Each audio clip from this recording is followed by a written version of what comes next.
तो सर इन्होंने मेरे पैर पे हाथ रखा और बोले कि तुम्हें फ़र्स्ट टाइम देखा था, तुम मुझे तब से काफ़ी अच्छी लगती हो। और एथलेटिक्स में तो सारी काली पीली लड़कियां हैं, ना उनका लुक अच्छा है ना पर्सनैलिटी अच्छी है, और मैं तुम्हें स्पॉन्सर कराऊंगा और तुम क्यों पंगे कर रही हो, ये हाथ पैर तुड़ा रही हो, तुम मुझे खुश रखो मैं तुम्हें खुश रखूँगा।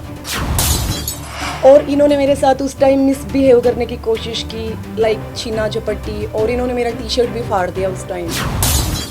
चिल्ला रही थी, मैंने काफ़ी आवाज़ भी लगाई इनके स्टाफ में, बट वहाँ सब अवेलेबल थे लेकिन किसी ने मेरी कोई हेल्प नहीं की। हरियाणा ਦੇ ਖੇਡ ਮੰਤਰੀ ਸੰਦੀਪ ਸਿੰਘ ਤੇ ਵੱਡੇ ਇਲਜ਼ਾਮ ਲੱਗੇ ਨੇ ਤੇ ਲਗਾਏ ਵੀ ਗਏ ਨੇ ਇੱਕ ਨੈਸ਼ਨਲ ਖਿਡਾਰੀ ਦੇ ਵੱਲੋਂ। ਅੱਗੇ ਵੀ ਅਜਿਹੀਆਂ ਖਬਰਾਂ ਕਾਫੀ ਆਉਂਦੀਆਂ ਨੇ ਜਿਸ ਦੇ ਵਿੱਚ ਇਸ ਜਿਹੜੀ ਔਮਨ ਐਕਸਪਲੋਇਟੇਸ਼ਨ ਦੀ ਗੱਲਬਾਤ ਹੈ ਉਹ ਅਕਸਰ ਅਜਿਹੇ ਪਲੇਟਫਾਰਮਸ ਤੋਂ ਸਾਹਮਣੇ ਆਉਂਦੀ ਰਹਿੰਦੀ ਹੈ ਤੇ ਸਪੋਰਟਸ ਦੇ ਵਿੱਚ ਵੀ ਜੇਕਰ ਗੱਲ ਕੀਤੀ ਜਾਵੇ ਤਾਂ ਇਹ ਕਿਸੇ ਤੋਂ ਨਹੀਂ ਲੁਕਿਆ ਹੋਇਆ। ਬਹੁਤ ਸਾਰੇ ਖਿਡਾਰੀਆਂ ਦੀਆਂ ਪਹਿਲਾਂ ਵੀ ਅਜਿਹੀਆਂ ਸ਼ਿਕਾਇਤਾਂ ਆਉਂਦੀਆਂ ਰਹੀਆਂ ਨੇ। ਸੋ ਇਸ ਵਾਰ ਵੀ ਇੱਕ ਨੈਸ਼ਨਲ ਖਿਡਾਰੀ ने खेड मंत्री संदीप सिंह हरियाणा के खेड मंत्री ते वड्डे इल्जाम लगाए ने, छेड़छाड़ दे इल्जाम लगाए ने। तुसी भी सुनो जरा। यहाँ पे स्पोर्ट्स मिनिस्टर सर विजिट करते हैं जो टेक्निकल जिम है उसमें, और उसमें काफ़ी लिमिटेड प्लेयर्स हैं जो नेशनल और इंटरनेशनल लेवल पे हैं, सिर्फ वही उस जिम में ट्रेनिंग कर सकते हैं।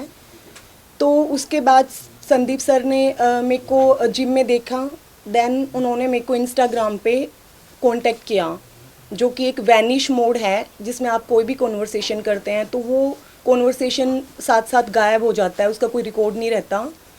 तो इन्होंने मेरे से बात की, इन्होंने फ़र्स्ट टाइम मुझसे बात की तो मुझे काफ़ी अप्रिशिएट किया। एक्चुअली इनका बर्थडे था उस दिन, जिस दिन फ़र्स्ट टाइम इन्होंने मेरे से इंटरेक्ट किया।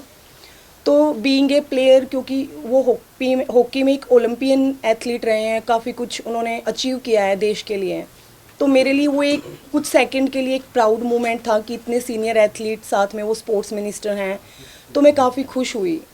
बट उन्होंने कुछ टाइम के बाद मुझे बोला कि एक स्नैपचैट कोई फ़ोल्डर है, आप वो ऐप डाउनलोड कर लीजिए और ये मेरी आईडी है, आप इस पर मेरे को मैसेज कीजिए। देन उसके बाद उन्होंने मेरे से काफ़ी देर तक बात की, लाइक आप क्या करते हैं, कहाँ से हैं, अब तो आपके कोच नहीं हैं तो आप कैसे यहाँ ट्रेनिंग कर रहे हैं। तो धीरे धीरे 1-2 दिन गए, देन उन्होंने मुझे बोला है कि आप मुझे चंडीगढ़ सेक्टर 7 लेक साइड मिलने आओ। तो वो काफ़ी लेट था उस टाइम, तो मैंने बोला है कि सर अभी काफ़ी लेट है, बट आप जिम आ रहे हैं तो हम वहाँ बात कर सकते हैं। देन ही सेड कि नहीं तुम समझती नहीं हो। तो इन्होंने मुझे 3-4 दिन काफ़ी इंसिस्ट किया और मैंने स्नैपचैट आईडी मैंने डिलीट कर दी। उसके बाद इन्होंने मुझे इंस्टाग्राम पे कभी ब्लॉक कर रहे हैं, कभी अनब्लॉक कर रहे हैं। तो इन्होंने मुझे फिर से इंस्टाग्राम पे अनब्लॉक किया और इन्होंने मैसेज किया कि ऐसे ऐसे तुम्हारी सर्विस के लिए तुम्हारा फॉर्म है, तो तुम्हारे पास नेशनल गेम्स का सर्टिफिकेट नहीं है, जो कि मेरे पास नहीं है, क्योंकि अनफॉर्चुनेटली मेरी फेडरेशन से वो कहीं मिसप्लेस है, जिसके लिए मैं पिछले 4-5 साल से गवर्नमेंट से काफ़ी बार ये एथलेटिक्स फेडरेशन ऑफ इंडिया से कोशिश कर चुकी हूँ, तो सब वहाँ पे टालते रहते हैं, क्योंकि मेरे बहुत सारे नेशनल सर्टिफिकेट्स हैं जो मेरे मेडल के मुझे आज तक नहीं मिले हैं। देन मैं इनके पास गई, मैंने डॉक्यूमेंट्स दिखाए, और वो मेरा फ़र्स्ट टाइम मैं इनके घर पे मैंने सेक्टर 7 में 72 हाउस नंबर में मैंने मेरा पहला विज़िट था। तो इन्होंने बोला है कि मैडम मैं यहाँ पे अनकंफर्टेबल हूँ और ऑफ़िस में बात नहीं करते हैं, कैमरा है और आप समझ सकते हैं। तो इनके ऑफ़िस में बिल्कुल साइड में एक कैबिन है जिसमें सिर्फ सोफ़ा डला हुआ है और कुछ टेबल वगैरह हैं। तो इन्होंने मुझे बोला कि मैं यहाँ कंफर्टेबल हूँ, मैं यहाँ बैठ के बात कर सकता हूँ। तो सर इन्होंने मेरे डॉक्यूमेंट्स टेबल पे रख दिए और साइड चेयर पे ही, जैसे ये चेयर है, ये ऐसे आके बैठ गए और मैं बिल्कुल ऐसे बैठी, तो इन्होंने बोला कि आप साइड में आ जाइए। तो सर इन्होंने मेरे पैर पे हाथ रखा और बोले कि तुम्हें फ़र्स्ट टाइम देखा था, तुम मुझे तब से काफ़ी अच्छी लगती हो और तुम अट्रैक्टिव हो, तुम्हारा अच्छा फिगर है, और एथलेटिक्स में तो सारी काली पीली लड़कियां हैं, ना उनका लुक अच्छा है ना पर्सनैलिटी अच्छी है, और मैं तुम्हें स्पॉन्सर कराऊंगा और तुम क्यों पंगे कर रही हो, ये हाथ पैर तुड़ा रही हो, तुम मुझे खुश रखो मैं तुम्हें खुश रखूँगा।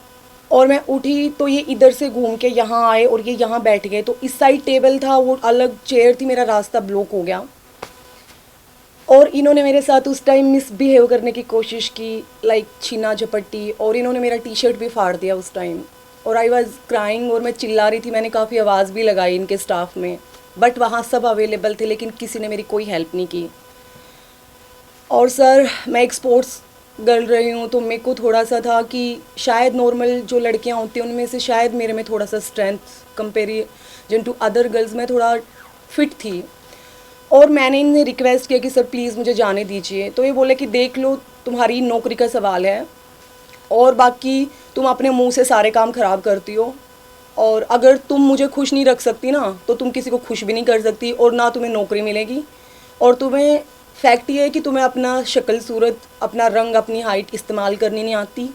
इन्होंने काफ़ी सीनियर प्लेयर्स हैं जो इंटरनेशनल लेवल पे अभी करंट खेल रहे हैं, देश का नाम इतना ऊपर कर रहे हैं। इन्होंने 3-4, आई एम सॉरी मैं उनके नाम बाहर नहीं कर सकती, इन्होंने 3-4 लड़कियों के एग्जाम्पल दिए कि मैंने उसका ये करा दिया, उसका मैंने ये करा दिया, इसको मैंने ब्लू टिक दिला दिया इंस्टाग्राम पे, मैंने इतना इनको स्पॉन्सर किया हुआ है।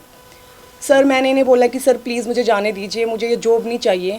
जबकि मैं दूसरा इनका कैबिन था उसकी साइड से निकल के मैं भागी, और वहाँ पे जो पुलिस स्टाफ था और जो इनके लोग खड़े हुए थे वो हंस रहे थे मेरी उस सिचुएशन में। मेरा पर्स गिर गया था, मेरा सारा सामान यहाँ वहाँ फैल गया था, और मैं वहाँ से मैं भागती हुई मैं लेक तक भागी गई कि मैंने डीजीपी सर के पीएस को कॉल किया। तो उन्होंने मेरा फ़ोन उठाया, मेरी पूरी बात सुनी, और उन्होंने कहा कि मैडम कहाँ पंगे कर रही हो आप, लड़की हो, कहीं को मरवा मरू देगा मंत्री, हैं आराम करो कुछ नहीं होता। He said like this. और मेरे को बड़ा, इन्होंने मुझे काफ़ी टाइम से, ये 4-5 महीने मैं बहुत मेंटली डिस्टर्ब चल रही हूँ, और मैंने हर एफर्ट्स किए हैं। मैंने सीएम सर से कल भी मैंने कोशिश की, आज भी मैंने उन्हें फ़ोन किया है।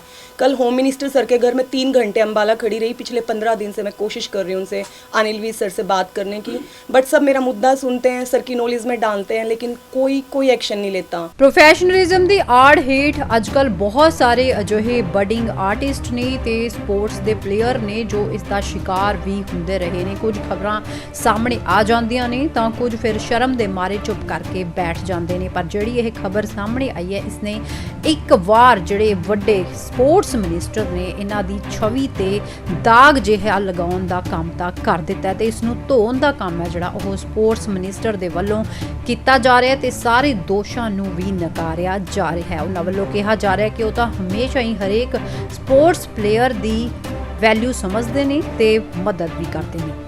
हमारे विभाग की जूनियर कोच शिक्षा डागर नाम की एक जूनियर कोच ने बड़ा बेसलेस और किसका आधार नहीं होता उस आधार को बनाकर दिखाकर एक राजनीतिक दल के ऑफिस से एक प्रेस जो है वो की है।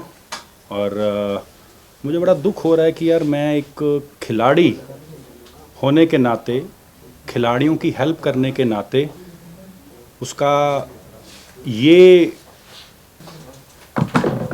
अगर आप ये देखेंगे कि अगर कोई मुझे स्टेडियम के अंदर खिलाड़ी मिले और ये कहे कि मंत्री जी मुझे हेल्प चाहिए, ग्राउंड के अंदर बाहर से जो विजिटर्स आते हैं वो हमें ट्रेनिंग नहीं करने देते, भागने नहीं देते हैं, तो उस चीज़ को अगर आप रुकवाते हैं और एक्शन लेते हैं तुरंत, कि ये आपको शायद पता भी होगा कि एक मीडिया में बाइट भी चली थी और मैंने कहा भी था कि जो भी आउटसाइडर्स हैं वो खिलाड़ियों को ट्रेनिंग करने दी जाए।